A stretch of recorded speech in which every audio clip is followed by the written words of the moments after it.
today we're another episode of Let's Talk Southwest Florida, the podcast.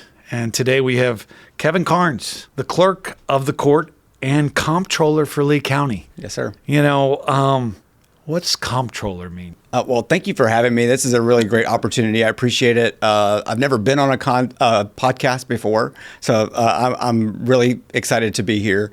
Comptroller is a really important aspect of my job. I'm sure we'll get into it with some of the questions, but the easy way to think of it is as the chief financial officer for the Board of County Commissioners. Okay. I hold all of their money on their behalf and do all their accounting work. Okay. So I can get into the nitty-gritty later on. But so if they want money, they got to go through you first. If they want to spend their money, they have to at least go through some of the processes and procedures that we have. Yes. Well, we're thankful to have people like you that can balance that, control that, and be another layer that we have to go through. I have a great team. I have over 350 passionate professionals that work on behalf of Lee County, and so I can't do it alone. They're a great team. It's good to have you on today. Because I think it's very important for the locals and the people here in Southwest Florida community to understand who our leaders are. And we always say it's the people and the places that make Southwest Florida so special, and that's what we have on here today. And it's our leaders such as you that make this place so special, and hopefully keep that. I appreciate it. And grow that.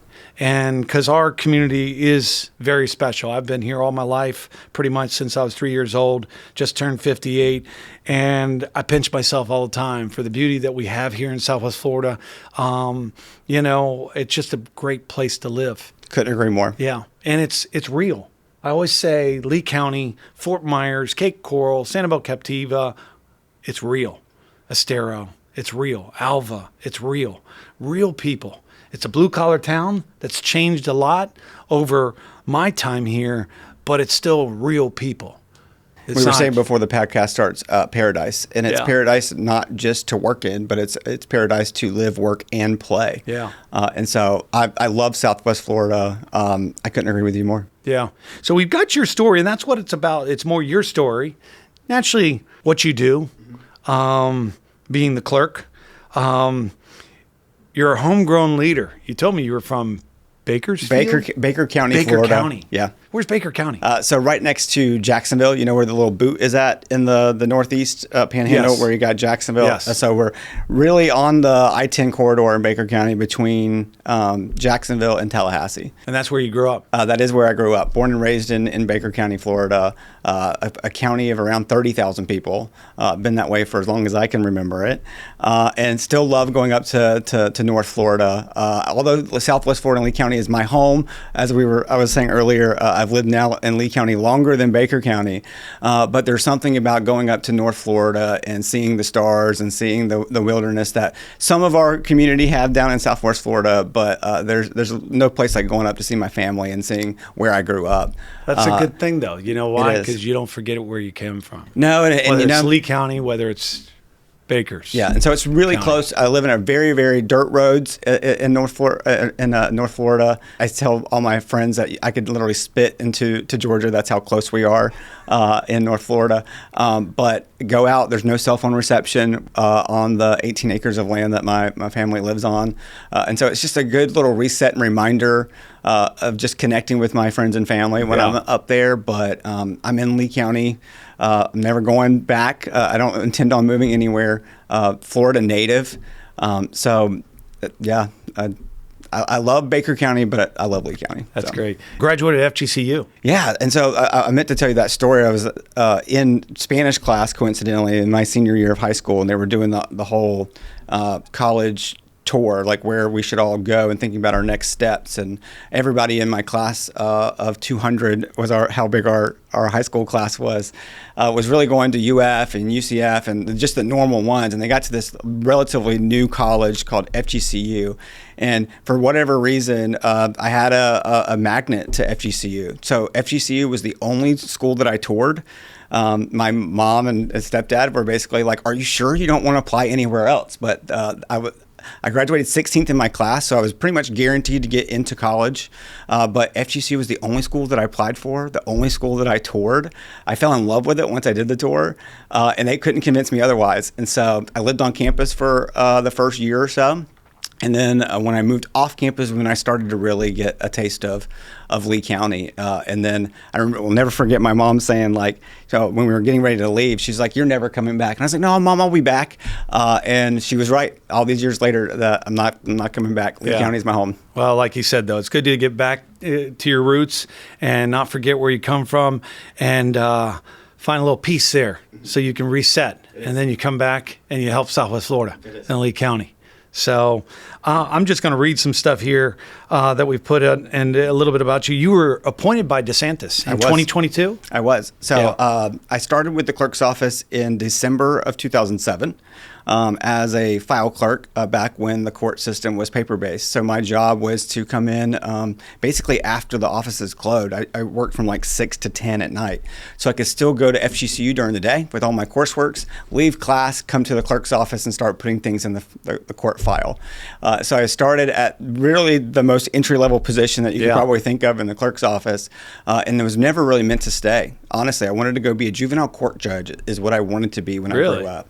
So my plan was to go to law school and eventually become a judge until through the clerk's office, I went to juvenile court and I was like, you know what? I don't know if I want to do this job, but I still want to go to law school. Yeah. And so I took the LSAT, not the great test taker. Don't have to be. Yeah, took it twice, applied to a law school in North Florida, thinking that was going to be where I ended up, and I did not get into law school. And I took that as a higher message that says this is not your path. Yeah. And so I took that message, stayed at the clerk's office, and got my master's degree in legal studies. Awesome. And then was like, well, what does this mean for me? If I'm not going to get into law school, what does that mean for me? And Charlie Green was the clerk at the time. I know Charlie. And great guy. I went to Charlie and I said, Charlie, I really liked working here. And I was still young. I was still in my 20s thinking that I knew the world. And Charlie was like, kid, don't do this job. Go be a lawyer, go do these sorts of things, and then do this in your 50s. And so I took that and I was like, all right. But then he retired. Linda Doggett became our clerk. She stayed for about a decade. And it was through Linda's kind of tenure that I really said, you know what, I think I want to be the clerk and comptroller of Lee County. Yeah. And that was around 2012, 2013-ish, that's when I set that goal. And then fast forward through Linda's 10 years or so, and you had COVID, and you had Irma, and Hurricane Ian, all those sorts of things. And she retired in the middle of her term, which opened up a gubernatorial appointment. And that's what really launched me into the world of politics. And so I was lucky enough to get the appointment, and I had a special election that I was gracious to win. And then I had to run again in 2024 for my first 4-year term, and luckily had no opposition. And so I'm currently serving the first year of my 4-year term. And that's all you can serve? Or no, you no, can there's keep on no, going. there So I think no, Charlie was there for a long time. He wasn't was 28 years. Yeah, 28 years was how long Charlie was. He was clerk. my next door neighbor off McGregor. No kidding. I went to school with his son Spencer and his daughter Allie. Yeah. So that's old Fort Myers. When you see him again, will you ask me tell me what his secret to life is? Because Charlie Green looks the same as he did in 2011 than he does today. I just saw him at Starbucks in downtown, and he looks the same, acts the same, has the same sense of humor. A very, very good clerk and an inspiration for me in my career. When I worked out, I used to go to the gym, and Charlie was in there, and another good man, Larry Hart, who was our head of the police force at one time. Great man. I always said I wanted to be like Larry Hart. So I wanted to do Charlie Green's work, but in the Larry Hart spirit. Because he just brought a very different personality. Those guys would go at it in the morning. It was so funny. I can only imagine. Two great people. You oversee nearly $2 billion in taxpayer dollars. Yeah, it's about $2.7 billion now.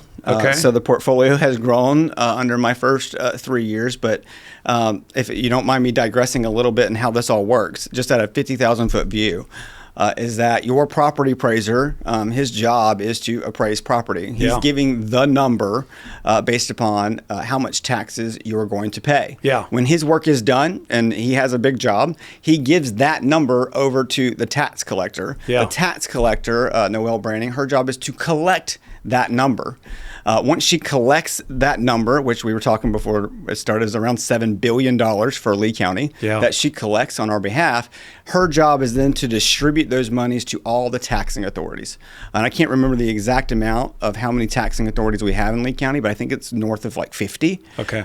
The Board of County Commissioners is one of those taxing authorities. Okay. So we take around $2 billion-ish, and she gives that from the tax collector's office to the clerk and comptroller's office to hold on behalf of the Board of County Commissioners. Okay. So that is basically the flow of the dollars in regards to your property taxes, and then I basically hold it until the Board of County Commissioners or their county manager spend those dollars in compliance with Florida law, their procedures, and their votes every other Tuesday. Okay. So once they vote and basically get the contracts or the RFPs or whatever they're trying to do, all that supporting documentation eventually flows through the comptroller's office.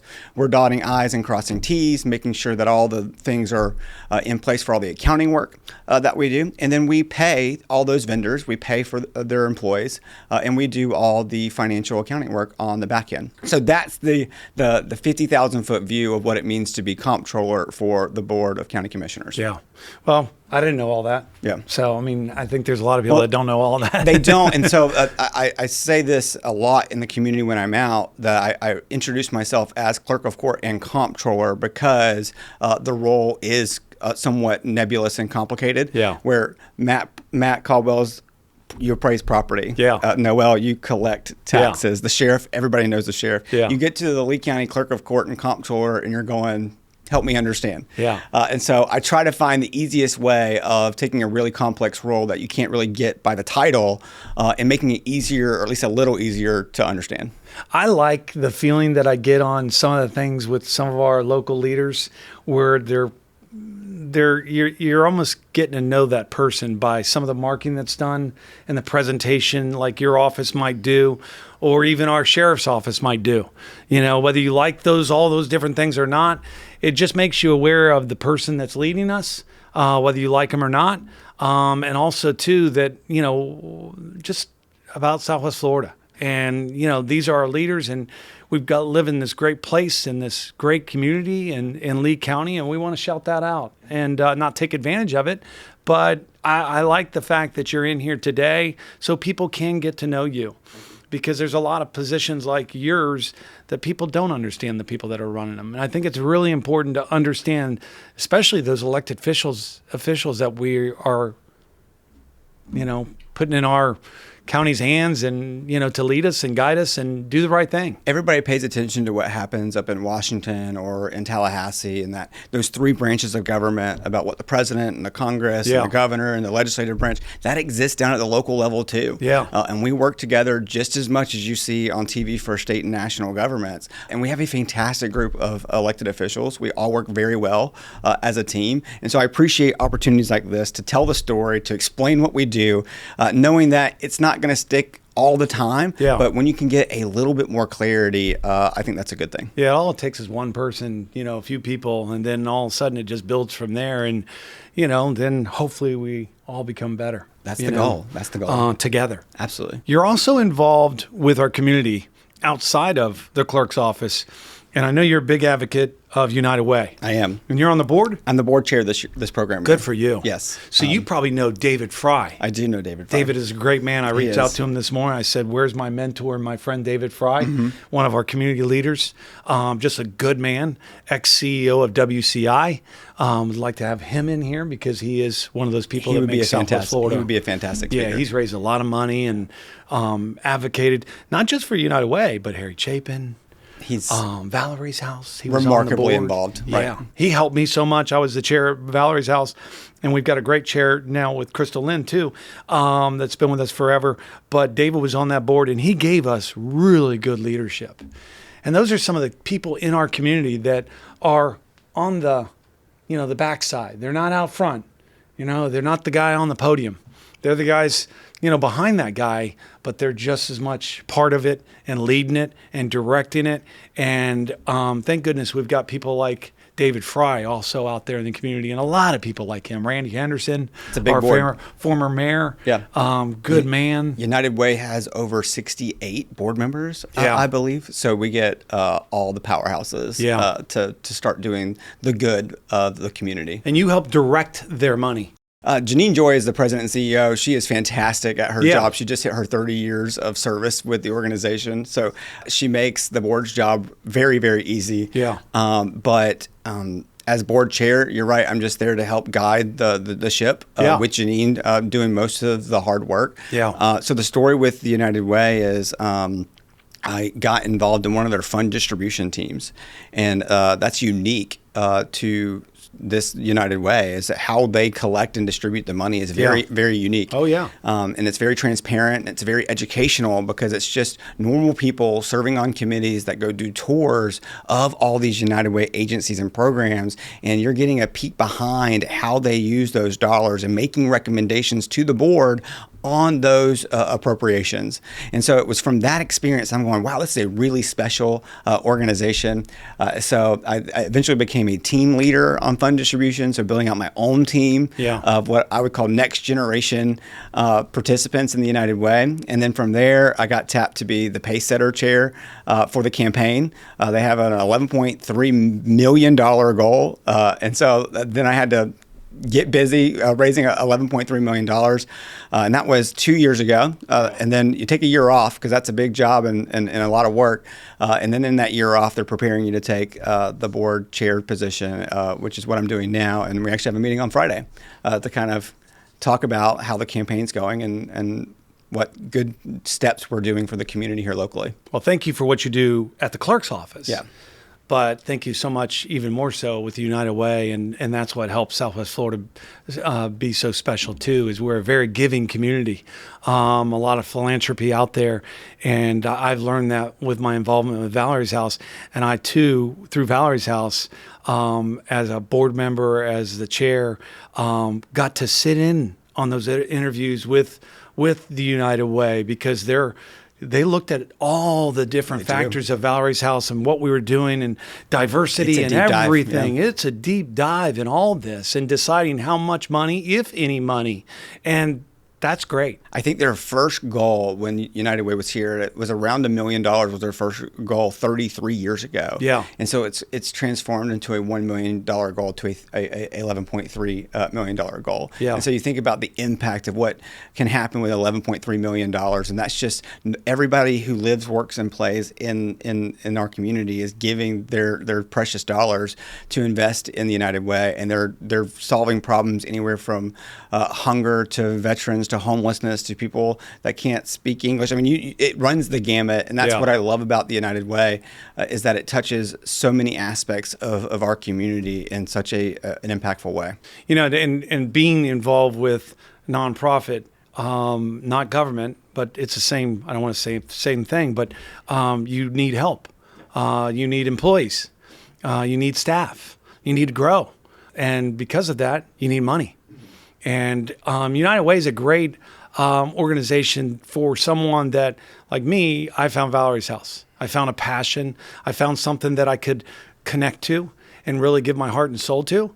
And United Way helps people that might not have that, but they know that if they give to the United Way, they will help distribute it in the right way. Right, to someone. And that, for what we need here in Southwest Florida. I've been doing the United Way, 6 or 7 years, maybe longer. It's kind of been a blessing, honestly. But it really all came together for me in Hurricane Ian. Yeah. I had lived at Cape Coral at the time and didn't have any damage in my house. And so I felt this pent up need to do something to help the community. And so the 211 hotline works out of the emergency operations centers. And they serve as that first line of defense for people in need. And I went and did a graveyard shift.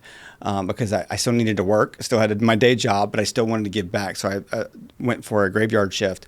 And one call in particular stands out. It was a gentleman, and I don't even know his name, but he had called and said that he didn't have electricity and that his oxygen tank was running low. Yeah. And I was like, oh my goodness. Like I thought that I was going to be telling people where food distribution centers were at and how to get water and just really some of the basics. And it quickly turned into a life or death event for this individual person. And it all came into focus about what the purpose and mission of the United Way is doing. And so that story for me is like why I do the board chair position, why I give my money and time and effort to the United Way, because it's not just about the hand up in those situations, because it is, but there are life and death situations that the United Way handles every single day. Yeah.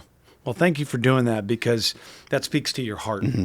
And it's one thing you being the clerk, and we are paying you to do that position as taxpayers in our county. But to see someone like yourself, a leader in that field, go out and give their heart and give their soul and help try to make a difference in our community that way is big. And the board chair is that's a big role. It is. That's a big role. It is. Because you're talking to everybody, and it's got to be collectively what's good for the organization. So you need great leaders there too to do that. Absolutely. So appreciate you doing that. We're going to dive right into some of the questions here. All right. And appreciate you again being in here, getting to know you. And basically, thanks for being here.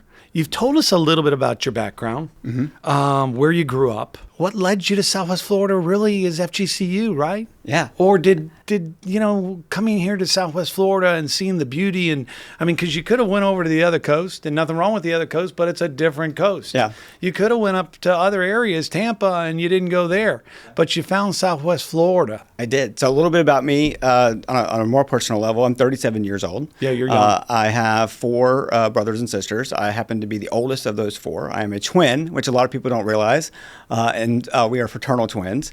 He happens to be fully deaf. So I am somewhat fluent in American Sign Language because we have to communicate as a family. Yeah. I'm a little rusty because I'm 5 hours away from my family, don't get to go up there as much as I want to, but I can speak it with him. And a lot of things people don't know that I'm actually fully deaf in my left ear. Really? And so I sit very strategically and have to be careful with people whispering things to me because I can't hear anything out of my left ear. Yeah. But I don't know if we wanted to tell people that, right? That's okay. It works out in some ways. It's a good way. Use it against you or something. No, I'm just kidding. I'm left-handed. He's right-handed, and so we just grew up in very different worlds, even though we were twins.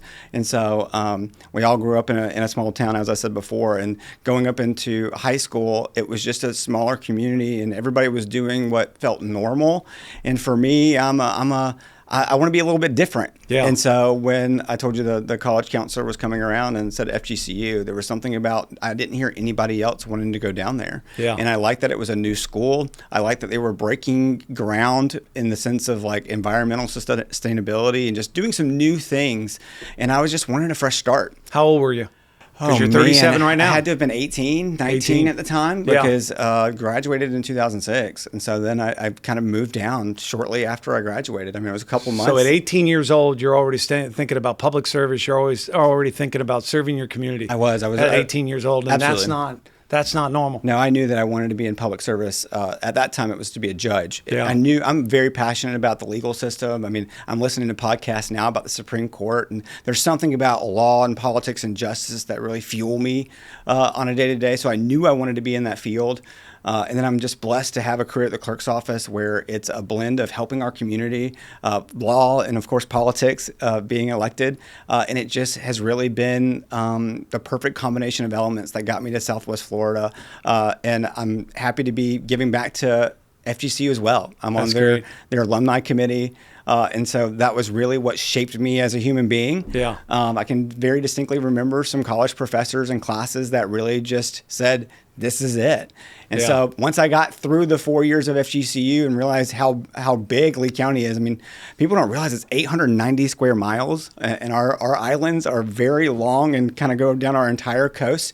And so when you realize just how diverse Lee County is and how much it is, I drive over a bridge every single day, and it really is paradise. And so that's why I told my family, I was like, you know what, I love it here. I mean, I love Baker County, don't get me wrong, but Lee County is just a special place, and I have no intent of moving anywhere else. You mentioned FGCU again, and very involved with the FGCU. Do you know Brian Rist? I do. Brian's a good man. Yeah. He's very involved with FGCU. Another one of our locals that have made Southwest Florida so great, and he's been on this podcast too. Great man. If you haven't looked at his podcast or listened to it, got to listen to that. That's an incredible story there, where he started, where he is now, and where he's continuing to go. He never gives up. He's definitely just like an inspiration. Yeah. Someone like you too. You see that at 18 years old, getting into that, and now you're 37 and you're in it and you're giving back. And we need a lot of young leaders like that. We've got some of them out there, and sad to say we lost one yesterday. But hopefully there's a lot of other people that step up and that are continue to step up like yourself. Well, I think that's part of the job. I mean, I have a day job of running an office of 350 passionate professionals and making sure that we're doing good by the taxpayers. But it is thinking about 4, 8, 12, and even longer down the road to be like, who is that next generation of people and leaders within my organization and not in the organization? I think about who's going to lead the United Way and who's going to lead all of these factors that make Lee County great. Yeah. And so I'm blessed to know a lot of great people in Lee County that share that same goal of just making sure that it continues to stay great. Yeah.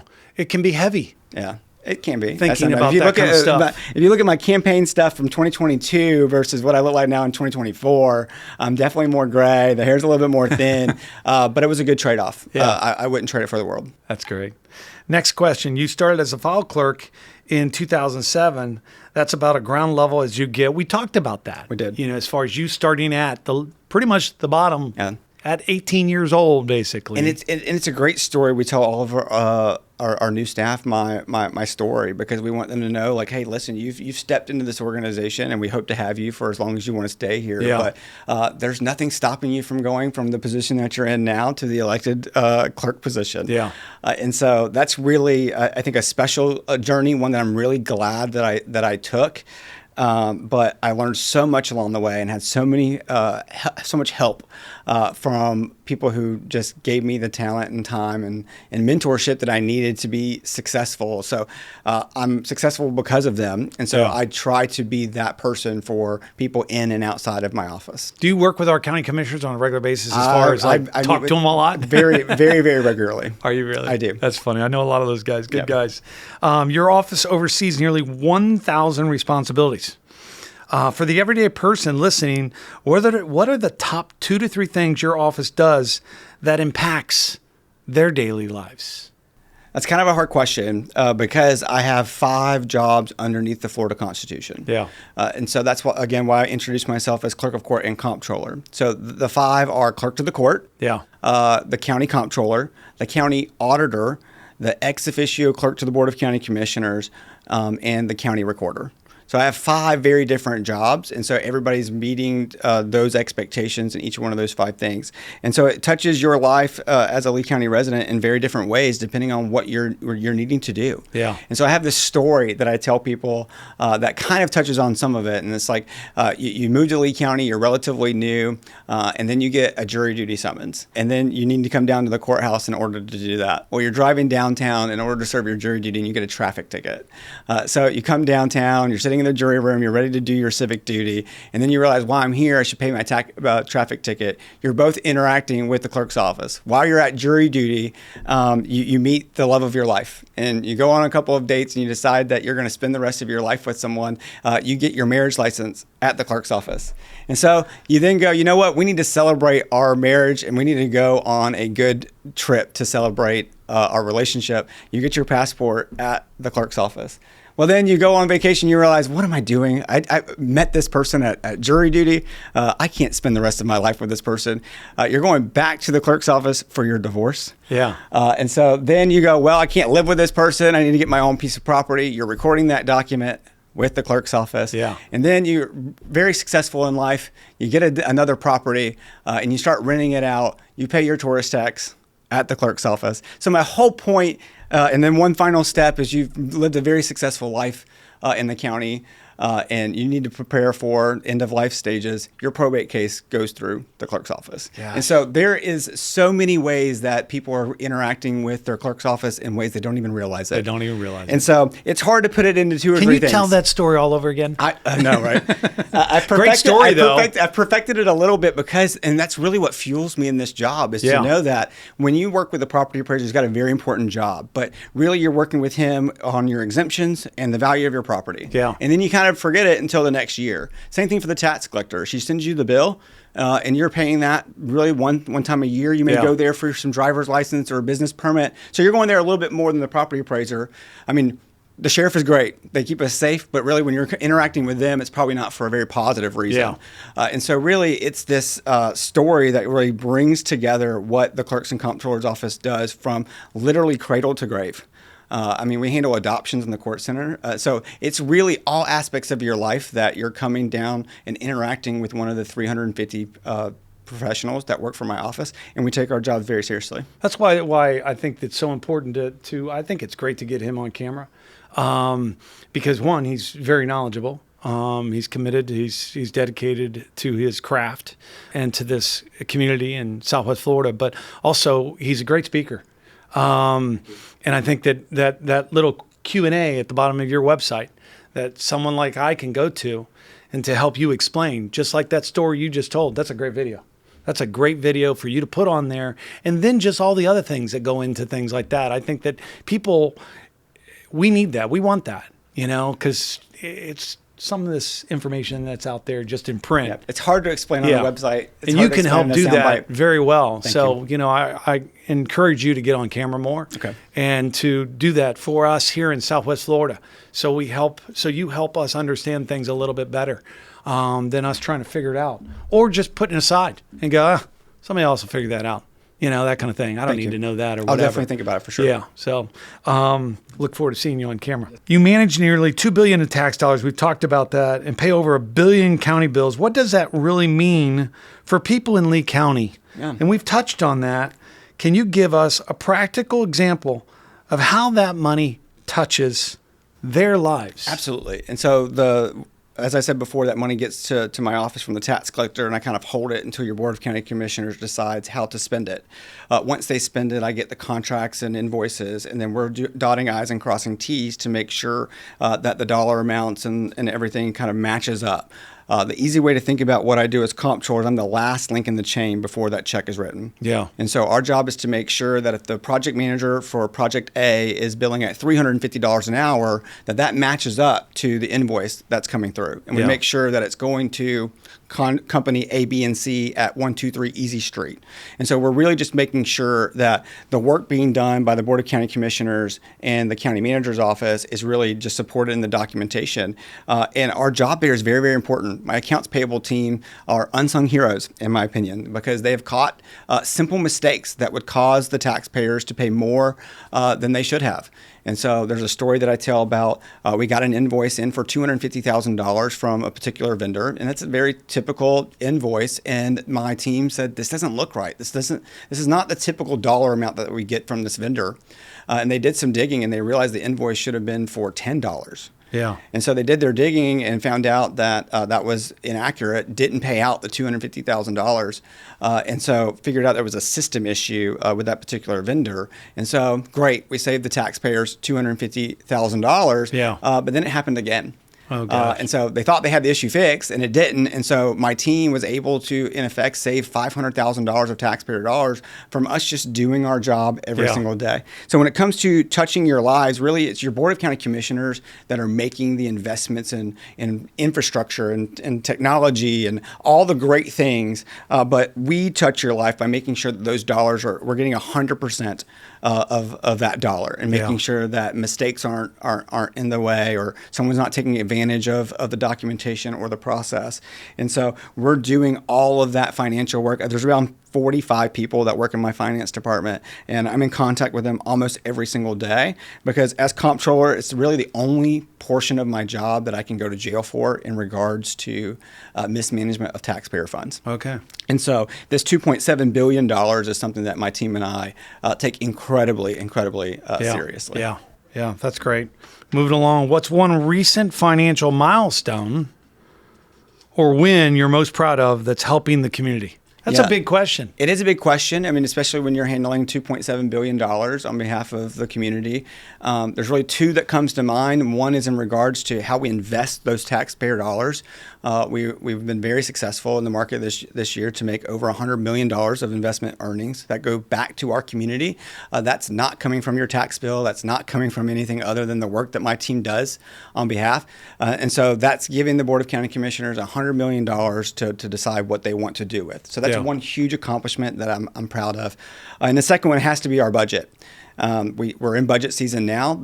All of your municipalities and counties around the state are in budget season, and they're approving next fiscal year's budget. And we did a lot of work this last fiscal year, and we were able to reduce our budget ask by $750,000 going into next fiscal year. Okay. And so those are two accomplishments that I'm very proud of in our community, because that's showing the taxpayers and the residents here that we know that things are expensive in our community and around the country and granted the world. And so we just want to do our part. And so I tell my staff we want to be 1% better every single day. And that is just one example of how we try to be 1% better than yesterday. You've had a tough job, and especially over the last 3 years with 4 storms and everything that's caused. Yes. With monies coming into this county, with beds that we had out there, beds that we don't have out there, and we've got to raise money to help spend and provide and do for the community. And it's been tough. How has the storms affected your office and our community based on what you do? Yeah, it's changed the game in the sense of the priorities that the board has to vote on, and that is their prerogative. But it's a lot more grant money and a lot more debt that the counties had to go through in the last several years in order to make sure that we're getting back to normal. And so we got $1.1 billion of money from the federal government, and that was something that was very unique in the country. And so we had to all work together as a team to find out what we were doing to manage this $1.1 billion in the right way. So we've had some unique challenges, and I think we've been rock stars at it. Yeah. And so there's lots of little stories in regards to those 4 storms that we can go on for hours about, but it's really just to make sure that we're doing the right thing for the people that live here, and we rise to the occasion. And so we think about new and exciting ways to make sure that vendors get paid, that of course our employees get paid, but that the dollars are going to good use. Yeah. My new word over the last couple of weeks is recovery. And I think we're starting to go through that. And we've been going through that, but I think we're starting to see it that much more. And with our local government and politicians and leaders and all that stuff that are helping do that. So again, we appreciate it because it is a team effort, like you said. You launched Florida's first property fraud prevention program, a huge milestone. Yeah. Can you explain what property fraud is and how the program helps protect homeowners here in Lee County? Yeah, this is I'd already told you why I wanted to be in politics. Yeah. And so when I was running for office or thinking about running for office, I was learning more about the office than I'd ever had before. Because even though I've been there for 19 years now, I still learn every single day. And so property fraud was something that I learned in our recording department. And I said, what biggest obstacle do you see for our community? And they came up with this one. And they told me that people's properties were being stolen from them. And I was befuddled. I was like, what do you mean? Like, what do you mean there's a problem? And I don't want to say I didn't believe my team, but I wanted to challenge their assertion to really see if that was what the case was. And I very quickly came to the conclusion that, yes, people's properties were being stolen from them. And I just felt that to be wrong. Yeah. And so that gave me my probably number one priority for this office is to fight against property fraud. And so my whole spiel was, well, let's change the law. If the law is the problem, let's change the law. Well, that was 2 years ago, Kevin, and not Kevin now. And I was very, very lucky of getting something through the legislature to build a program that is the first of its kind, not just in Florida. I believe it's the first of its kind in the nation. Really? I've had clerks and county recorders from all over the country say, how is your program going? Is it working? Yeah. And so you asked me a question about what property fraud is, and at its very simplest form, it's someone impersonating a homeowner for financial gain. Yeah. There's lots of different ways that someone can complete property fraud, but the most simplest form is someone has filed a quitclaim deed in your name without your knowledge, and you file that quitclaim deed with the clerk's office. Once we accept that document, it transfers property interest. And so once I accept it, the criminal has pretty much already disappeared. The rightful homeowner doesn't know it yet because typically they don't find out they're a victim until they don't receive their tax bill. So if this happened in January and you don't get your tax bill until November, that's a very long time to know that your property is potentially in someone else's name. Yeah. And so we worked on this program with the legislature to try to shorten that window from months or years down to 24 hours. So there's a free service that my office provides called Property Fraud Alert that will notify you within 24 hours if a document is registered in your name. Okay. And so it's completely free. There are programs out there in the world that charge you for this service. As a free market, you're able to do that if you want to pay for that service at a premium. But your county taxpayer dollars have already paid this. This is my job, and I know that it works. Yeah. And so that's one step of that program, was to really make sure that we shorten that window down.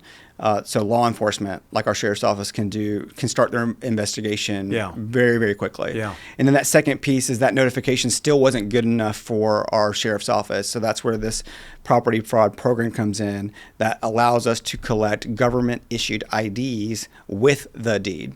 And it was a very interesting step because you're getting people's PII as part of that transaction. And so I take that very seriously.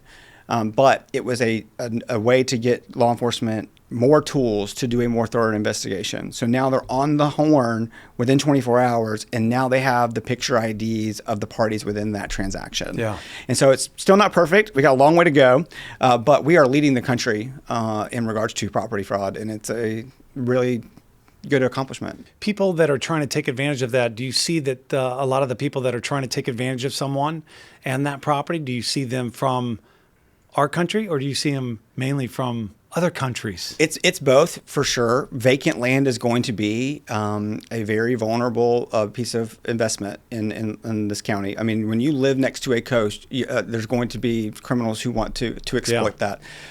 In Lee County, we have 550,000 parcels of land. Yeah. We are one of the most plotted communities in the nation. And so we are kind of set up for a perfect storm in regards to this type of crime. And so we want to make sure that people get registered. That's really, I'm going to beat that into to the podcast today. Some people don't want to register because they don't want to share their information. And where's that information go and all that kind of stuff? The law exempts that information from public disclosure. Okay, so good. although you are giving that to the government, Yeah. if someone was to ask me for that information, it is exempt and confidential. Yeah. So you can feel comfortable that my job is to hold records and information for the court system that is sensitive. We haven't disclosed anything that I know of that's a negative, so you can trust us with your information in order to protect your property. Yeah. But there's tiers of risk. That vacant land is going to be the biggest risk because for the most part, you don't have to go through title searches for that and title companies for that. People believe title insurance will support them in perpetuity, and I have to explain to people, title insurance only covered you up to the transaction. Yeah. And so if you did your title search and your title insurance company did their job, but you were a victim of the crime the very next day, your title insurance isn't going to be on the hook for that. So vacant land is the first tier of risk. That's the most vulnerable. The next tier that's a little bit safer are houses with mortgages. Okay. But a mortgage loan is not going to persuade a criminal from stealing your property because they have no intention of paying that loan. Yeah. But it is another area that's safer but still at risk. And then the third one is houses without property, or houses without liens. Me being in real estate, I've seen a lot of different things, and fraud is a big thing too. Mm-hmm. I don't know how many times I've come across someone impersonating someone, and they're saying that that's their property, and they've even gone so far of changing their ID. Absolutely. To change even the picture Absolutely. on the ID. It is. And a lot of the ones that I've come across are from foreign individuals. Nothing wrong with foreign individuals, but it's just a lot harder to capture and find out who the person is and things like that. But we're coming across it a lot. I can talk about property fraud forever because I'm still on a mission of trying to solve this problem, and I'm just one opinion, and so I want to get the community together. I have to put together a report. We're actually working on it now to go back up to Tallahassee to tell them how the program worked and to make some other recommendations on how to solve this problem. One of which I think is requiring Florida property transactions to have a Florida notary. Yeah. That's a big policy decision. And so I want to make sure that real estate professionals and financial professionals that see this sort of activity, if they have my contact information, please get a hold of me, because I want to get your voice into this report so the legislature can start continuing their work on giving policies that protect your most valuable asset. Yeah, that's great. So really, if you own a piece of property, you should register. Absolutely. Why would you not? Your businesses, your residences, Yeah. Properties within a trust, it doesn't matter. Yeah. We even tell people to register multiple variations of their name. So Okay. Brittany can be spelled any number of ways. Yeah. Try to come up with the most common spellings of that and register all three names. Yeah. The next obstacle that people have is, I don't pay for internet, or I don't have an email address. Well, get in contact with a friend, a family member, or a coworker, or Yeah. somebody to do that, who can call you and say, hey, I just got the notification. Yeah. And the notification is not necessarily a DEFCON 5 of alarm.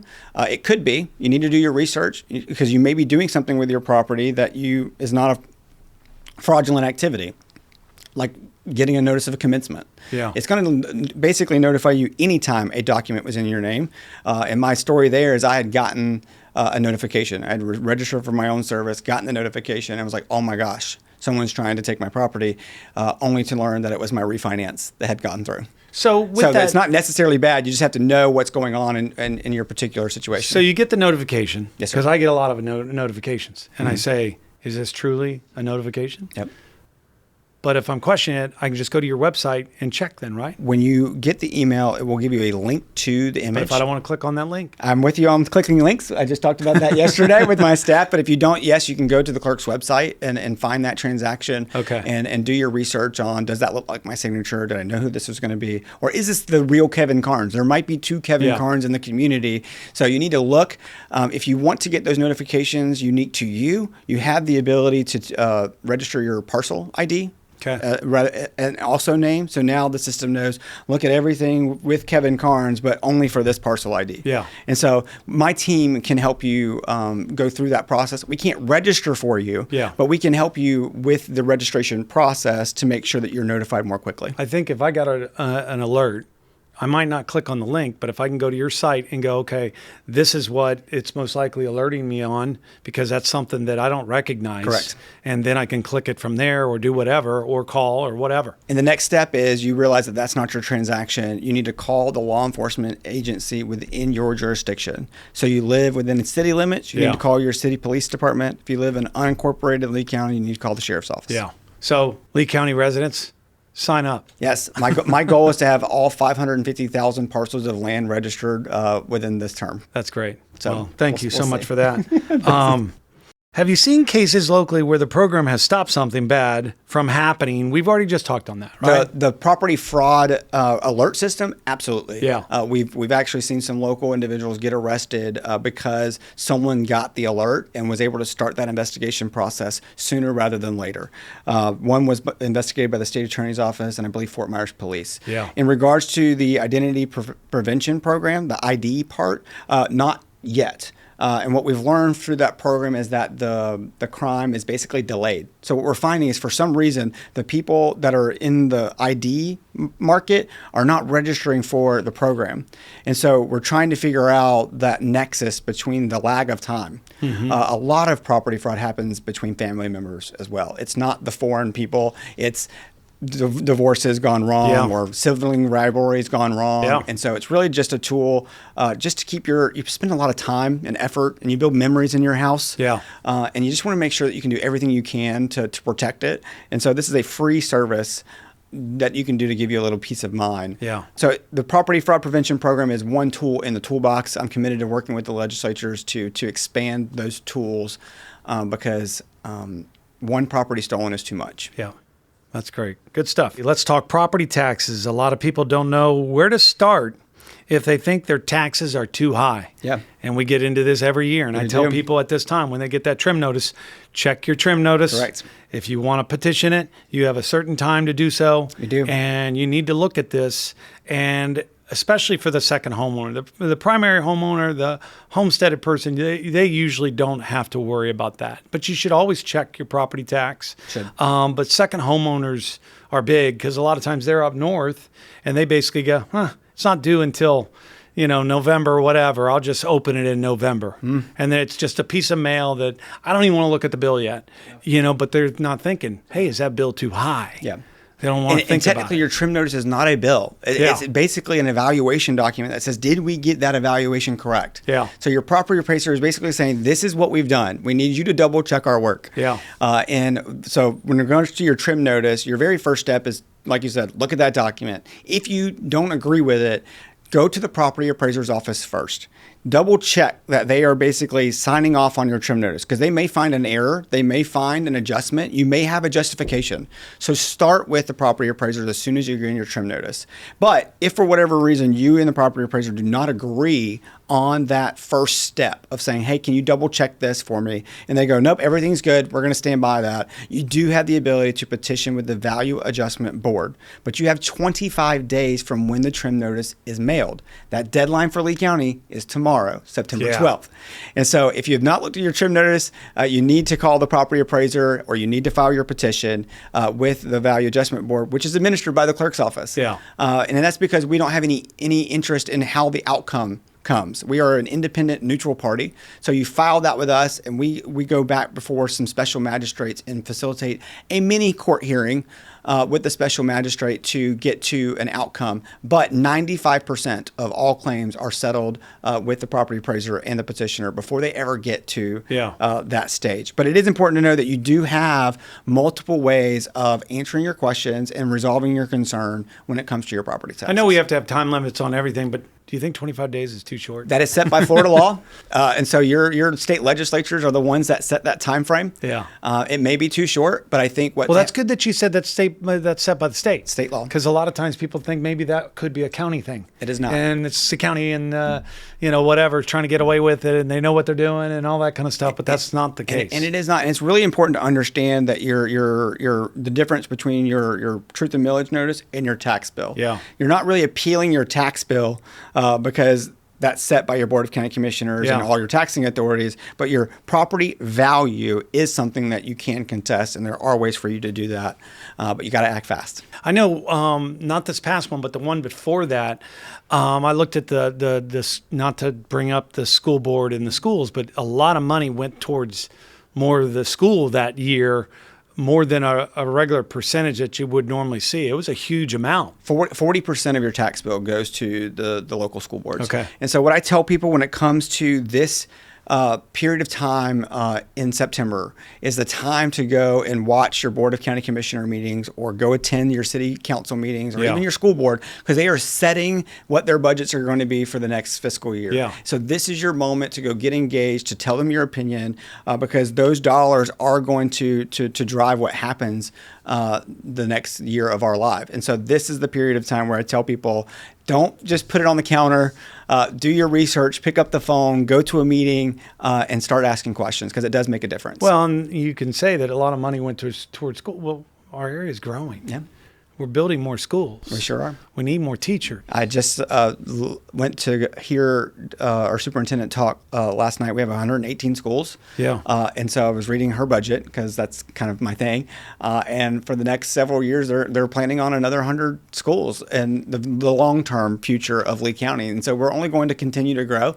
The east side of the county is going to get a lot more growth. And so it is time to prepare for that. And values are going to adjust up and down based upon the market. And so make sure you read that document, because it does have an impact to everybody's life. Well, and it's not just new schools, it's rebuilding old schools. Repairing. Because I drive by one the other day, and thank goodness they're doing it. It looks great. Cypress Lake Middle School. Absolutely. And it's great to see. It is. Because it starts with our kids, the future, and right? how we, all that. So they're the next Clerk Comptroller. There's the next podcast host. Absolutely. Yeah. Is there a common mistake you see homeowners make when it comes to taxes or record keeping that you wish people knew about? We touched on that a little bit. It's important to note that the clerk's office can't give you legal advice, again, by statute. And that's because property stuff has tax implications and long-term effects. And so we are ministerial in that respect. So don't come to the clerk's office asking a bunch of legal legal questions because my staff is going to have to politely decline. Yeah. And so if you have questions, it's important to reach out to legal or real estate professionals to help you with whatever your questions are. And that's kind of the big step, because they come to my office and come all the way downtown, pay for parking, wait in the lobby, and then they realize that we can't help them. And that's frustrating. And so I really want to make sure that people know that up front, is that we're here to help you through the transaction, but only what the law allows us to do. And so it's really be prepared, call before you come, and really hopefully we can get you in and out within like 10 minutes. And a lot of times people reach out to their realtor, who should I call about this? And there's a lot of good people that help I was about to say, with this. You can call anybody. I mean, call a friend, call a family member, we'll be happy to tell you, call a legal professional, but we can't give you who that legal professional is. And so I think it's just going into your Rolodex. I mean, we have those these days where you have the Rolodex, and just picking out someone that you trust that is potentially going to know someone or can give you someone that they know in order to help you out. And if your attorney doesn't specialize in things like that, he knows someone that knows. 100%. There's a guy that used to work for, I don't know if it was your office or the tax collector's office, whatever, Mike Hagan. Mm-hmm. And now he fights for people to argue their taxes. Absolutely. So he's got a nice little business there that he takes on. But also, too, when you pick someone like that, I know that Matt Simmons, his group does it. Maxwell Hendry and Simpson do that, and they argue. There's a percentage that they charge too. Absolutely. So you've got to be aware of that stuff too. For any goods and service, you're going to have a little bit of a price increase, but you get to decide what that is. And really, if it's helping you keep your property or your values in the way that you're comfortable with, I think that's probably a worthy investment. Yeah, that's good stuff. That's just my two pieces. Good stuff. You're not just a clerk, and we talked about United Way. We touched on that, and if we have more to touch on here with this question, you're also deeply involved in the community, serving on the United Way board. You're the chair, and supporting local causes. Why is that involvement important to you? You've touched on that a lot. Yeah, I mean, there's lots of community impacts that you can choose in our community. I mean, there's lots of people in need for lots of different reasons. And so I'm a self-prescribed workaholic. I probably work 60, 65 hours a week easily. Most leaders do. And it's because I love what I do. And I tell my staff, you need to love what you do and get up every day and not dread it. We spend a lot of time away from our friends and families to do what pays our bills. Yeah. And so I think it's really important to wake up every single day and feel that in your gut. And why I say that analogy is because that matters in what community initiatives you're supporting as well.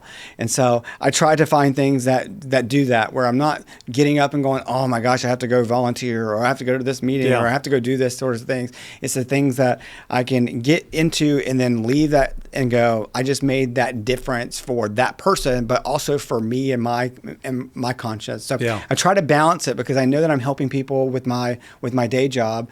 And then I call my community involvement my second job. And it's not really a second job. I think it's important to give back to those who are less fortunate. And some are just less fortunate as a state of being, and some are just in that state for a period of time, and they just need that little help or guidance. And so I try to do a lot with the youth. I mean, we have a lot of youth groups that come to the clerk's office about how to choose your career and how to give back. And can't do enough of that. I take being a role model very seriously. And so there are ways to do that in a professional capacity, and there's ways of doing that in private capacity. And so when I volunteer in the organizations that I'm volunteering on, I don't do it as clerk. I do that as Kevin Karnes. And so when people go, oh, the clerk is here, I go, please don't do that, because that's not what we want. I don't want it to feel like a status symbol in order to give back to our community, because you never know when you're going to need it. Even me. I mean, I got hurricane damage with Hurricane Milton. And so you never know what might happen in your life where you need your community to support you in your moment of need. And so that's why I give back, because I never know whether I'm going to need that in return someday. Do you sit on other boards besides the United Way? I do. A lot of it's law and politics related, just because that's my passion. But I do some stuff with FGCU. I do some stuff with the Florida Bar. I do the United Way. I'm forgetting one off the top of my head, but it's because my calendar is full these days. But that's great I that really you do, try to pick different things as well. volunteer at the community cooperative and the food banks regularly. I just volunteered at the school resource center packing backpacks and bags for children in need. Yeah. And so that really is a special program that I just kind of volunteered 3 hours of my time just going through and getting people some supplies that they need that they put in their backpacks. Is that Blessings in a Backpack? No, it's not. It's actually a school resource center at the main Colonial campus. Okay. And really, the easiest way to describe it is school counselors in all of our schools have like this website they can go on, like almost like an Amazon and place orders for kids that have things in need, anywhere from hygiene products to clothes to shoes to school supplies. And then we package all that up in that school center and send that back to the counselor, and the counselor basically discreetly gives it to those kids so they can take it home with them. What's that program again? It's the School Resource Center. Okay. Is what it's How called. do people get to know about that? I've learned about it through the United Way. It's just one of their 200 programs, and I'm passionate about kids because I used to be a guardian ad litem. I did that, and that's kind of what got me into the world of. And there's just something about helping the next generation. Oh yeah. And really, I just had an epiphany that I'm trying to think about that because now I wanted to be a juvenile court judge. And I wasn't a juvenile court judge, so I was a guardian ad litem. And now I found myself 17 years later volunteering at the school resource center. So I don't know what it is about vulnerable children, but I think it's because they can't get out of their own situation, right? They're born into those circumstances or in those circumstances for things outside of their control. I don't know why I just had that epiphany. Well, we all have that in us. It's a matter of us to find that out and to understand that, and then go do something about it, and maybe again serve, and give back. And that's think about that a little bit more. Yeah. That's deep. Yeah, it is. I was about to say, I felt it. I was like, wow, I had a moment of epiphany about what's driven my entire life in regards to... That's a different podcast. That is a different podcast. Maybe my therapist as well. Mine too. Looking back at the journey, starting at FGCU, beginning as a file clerk, now leading the entire office. Yeah. What does it mean to you to be serving the same community that helped shape your life? I think about it every single day. Yeah. I think about it every single day about the job that I do, not just for the past 19 years, but what I currently do, not just in my day job at the clerk's office, but volunteering for the agencies that are here.